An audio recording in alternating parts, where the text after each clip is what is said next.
చాలామంది దగ్గుతో బాధపడుతూ ఉంటాం. ఈ దగ్గుకి కారణాలు చాలా ఉంటాయి. ఒక వైరల్ ఇన్ఫెక్షన్ రావచ్చు, ఏదైనా సరే ఆస్తమా, బ్రాంకైటిస్, సైనసైటిస్ ఇటువంటి ప్రాబ్లమ్స్ ఉన్న వాళ్ళు కావచ్చు. ఇంకా కొద్దిమందికి అలర్జీస్ మెయిన్ ఉంటాయి. అంటే కొన్ని ఫుడ్ తిన్నప్పుడు రావడం కానీ, ఏదైనా డస్ట్కి ఎక్స్పోజ్ అయినప్పుడు కానీ, ఈ అలర్జీస్ మెయిన్. ఇటువంటి ప్రాబ్లమ్స్ ఉన్న వాళ్ళకి కంటిన్యూస్గా కాఫ్ వస్తూనే ఉంటుంది. కొంతమందికి ఎటువంటి ప్రాబ్లం ఉండదు.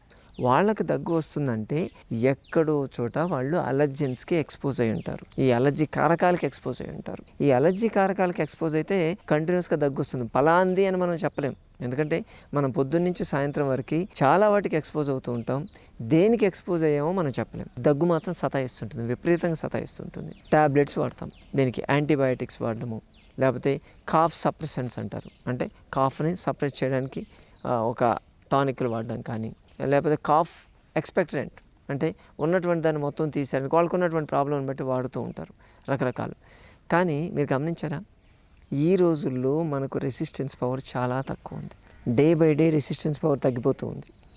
ఎందుకంటే మనం అయిన దానికి కాని దానికి ఈ యాంటీబయాటిక్స్ ఎక్కువ యూజ్ చేయడం, ప్లస్ ప్రాపర్ లైఫ్ స్టైల్ లేకపోవడం, ఫైబర్ ఫుడ్స్ తీసుకోకపోవడం, ఈ రెసిస్టెన్స్ పవర్ తక్కువ కావడం వల్ల మీరు ఎన్ని ట్యాబ్లెట్స్ వాడినా ప్రయోజనం లేదు. ఒకప్పుడు కాఫ్ కోల్డ్ లాంటి వస్తే 3 రోజులు 4 రోజుల్లో యాంటీబయాటిక్స్ వాడితే తగ్గేటి, కానీ ఈరోజు తగ్గట్లేదు. కాఫ్ కోల్డ్ అనేది కామన్. సో అవి అలా ఉండిపోతున్నాయి. దానికి ఈ బ్రాండ్ వాడడం, మళ్ళీ డాక్టర్ని మార్చాలి, మళ్ళీ ట్యాబ్లెట్లు మార్చాలి, రకరకాలు చేసి 3 వారాలు 4 వారాలు, కొంతమంది అయితే మేము చూసిన కేసుల్లో 2-3 నెలల నుంచి కూడా సఫర్ అయ్యే వాళ్ళు చాలామంది ఉన్నారు. సో అంటే ఈ ప్రాబ్లం పెద్ద ప్రాబ్లం అని చెప్పలేము, అలానే దాన్ని నెగ్లెక్ట్ చేయలేము. కంటిన్యూస్గా దగ్గు వస్తూనే ఉంటుంది. ఎప్పుడు గొంతు అనేది ఎప్పుడు ఫ్రీ ఉండదు, ఏదో ఒక గురుగురలాడుతూనే ఉంటుంది. సో ఈ కాఫ్ ఇంత సివియర్ ఉన్నప్పుడు, మనల్ని సతాయించినప్పుడు న్యాచురల్ రెమెడీస్ ఎందుకు ట్రై చేయకూడదు? మనం ప్రతిదానికి మెడిసిన్ వాడాలి. మెడిసిన్ అనేది స్పేరింగ్లీ యూజ్ అంటాం మేము. ఎక్కడ అవసరమో అంటే మన ఇంట్లో మనం చేసేటువంటి ప్రయత్నాలన్నీ చేసిన తర్వాత అప్పటికీ పని చేయకపోతే అప్పుడు ఎక్స్టర్నల్ సపోర్ట్ అంటే ఈ మెడికల్ సపోర్ట్ తీసుకుంటే బెటర్ అని చెప్పి సంజీవిని ప్రకృతి ఆశ్రమం చాలా వీడియోస్లో చెప్తూ ఉంది. అటువంటిదే ఒక చిన్న రెమెడీ మీతో షేర్ చేసుకుంటాం. ఈ దగ్గు బాగా వచ్చిందనుకోండి, మీరు ఏం చేస్తారంటే అల్లం రసం, ఓకే, అల్లం తీసుకొని దాన్ని బాగా దంచేసి గ్రైండ్ చేసినా పర్లేదు. సాధ్యమైనంత వరకు మనం చెప్పేటువంటి రెమెడీస్ అన్నిటిలో ఏదైతే ఉందో దాన్ని దంచడం వల్లే ఎక్కువ బెనిఫిట్ ఉంటుంది. మీరు మిక్సీలో వేసేసి పిండితే అంత ఎఫెక్ట్ ఉండదు. మరి ఇది ఒకటే కదా అంటారు, కానీ బట్ దీనికి దానికి చాలా తేడా ఉంది. పవర్ అనేది చాలా తగ్గిపోతుంది. ఎందుకు తగ్గుతుందో తెలియదు. కాబట్టి దంచడమే మంచిది. ఓకే, అల్లం తీసుకోవాలి, దాన్ని దంచేసి దాని రసం, అల్లం రసం, తమలపాకు రసం, తమలపాకులు దొరుకుతాయి కదా, దాన్ని దంచేసి తొక్కి దాని నుంచి జ్యూస్ చేయండి. ఓకే, తమలపాకు రసం అండ్ తేనె, మంచి తేనె, మంచి పుట్ట ప్రశస్తమైనటువంటి తేనె ఏదైనా తీసుకోవచ్చు. సో అల్లం రసం 1 స్పూను, తమలపాకు రసం 1 స్పూను, తేనె 1 స్పూను, ఈ 3 కలిపేసి కొంచెం వేడి చేసి, దాన్ని వేడి చేయాలి ఖచ్చితంగా. ఈ 3ని కలిపి కొంచెం లైట్గా వేడి చేసి తాగేసేయండి. ఓకే, లేకపోతే అల్లముని తమలపాకుని వేడి చేసి తాగబోయే ముందు తేనెనా కలుపుకోవచ్చు. యాక్చువల్గా తేనెని వేడి చేయొద్దు అంటారు కాబట్టి ఇలా కూడా చేసుకోవచ్చు. కొంచెం గోరువెచ్చగా చేసేసి దాన్ని తాగేసేయాలి. ఒకటేసారి తాగేసేయాలి. పొద్దున, మధ్యాహ్నం, సాయంత్రం ఇలా 3 సార్లు రోజులో తాగితే వేడి నీళ్ళు తాగుతూ ఉండాలి. 3 డేస్లో మీ దగ్గులు మాయమైపోతాయి. ఎక్సలెంట్, చాలా బాగా పనిచేస్తుంది.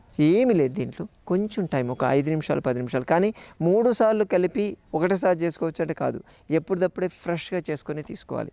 ఎక్కువ తీసుకోవద్దండి, ఒక్కొక్క స్పూన్ మాత్రమే పడండి. ఓకే, దీన్ని తీసుకోవడం వల్ల ఇమ్మీడియట్గా దాన్ని తీసుకుంటే అల్లం ఏం చేస్తుందంటే లోపలికి వెళ్ళి మన డైజెషన్ సిస్టంలో ఏదైనా ఇరిటేషన్ లాంటిది ఏమన్నా ఉందా అన్నది ఒకసారి చెక్ చేస్తుంది, అది అక్కడ క్లీన్ చేసుకుంటుంది. తమలపాకు మన రెస్పిరేటరీ సిస్టమ్ మీద కాన్సన్ట్రేట్ చేస్తుంది. అలాగే ఈ తేనె అనేది టోటల్ బ్లడ్ ప్యూరిఫైయర్ లాగా పనిచేస్తుంది. ఈ 3 మనం కలిపి తీసుకోగానే మీ థ్రోట్ అంతా కాస్త ఫ్రీ అయిపోయినట్టు ఉంటుంది. సో ఆ మంచి తేనె తీసుకున్నాను అనుకోండి, అది పేర్కొన్నట్టు ఉంటుంది.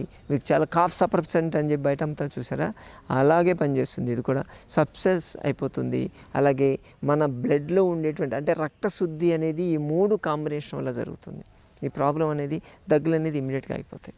సో ఇటువంటి చేయొచ్చు. ఇంకా దీంతోపాటు మీరు చేసుకోవాలంటే ఆవాలు మనకు తెలుసు కదా, కొన్ని ఆవాలు తీసుకొని కొన్ని నీళ్ళు వేసి నూరాలి.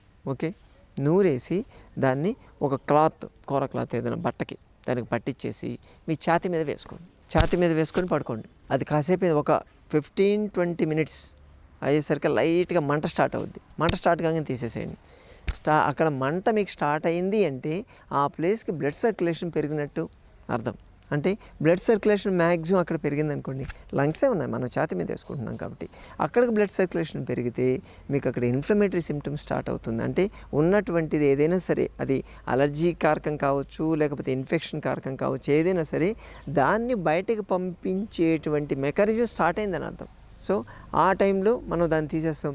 సో అక్కడ ఉండేటువంటి ప్రాబ్లం అనేది సాల్వ్ అవుతూ వస్తుంది. దీన్ని చేస్తే యాక్చువల్గా బాగా దగ్గుతూ ఉండేవాళ్ళు దీన్ని పెట్టేసి ఒక 15-20 మినిట్స్ తర్వాత తీసేసరికి దగ్గు ఆగిపోతుంది. చూడండి, ట్రై చేయండి, చాలా బాగా పనిచేస్తుంది. ఇది పర్సన్ టు పర్సన్ వేరే ఉంటుందండి, ఏజ్ని బట్టి. వాళ్ళకి మిగతా అంటే ఈ షుగర్ ప్రాబ్లమ్స్ ఉన్నాయి, ఇటువంటి ఏదైనా ప్రాబ్లమ్స్ ఉంటే వాళ్ళకి ఈవెన్ ఆస్తమా వాళ్ళకి కూడా చాలా బాగా పనిచేస్తుంది ఇది. సో ఎందుకంటే మా ఆశ్రమంలో ఇటువంటి ప్రాబ్లమ్స్ ఏదైనా వచ్చి వాళ్ళకి మిగతా హెల్త్ ప్రాబ్లమ్స్ అంటే లంగ్స్కి సంబంధించిన ప్రాబ్లమ్స్ ఏమీ లేకుండా కేవలం దగ్గుతోనే సఫర్ అవుతూ ఉంటే ఇది మేము చేసి 3 రోజుల్లో తగ్గిపోతుంది. మీరు ట్రై చేయండి. కొంతమందికి ఇమ్మీడియట్ కూడా రిజల్ట్ వస్తుంది, వితిన్ 1 అవర్లో కూడా ఆగిపోతాయి.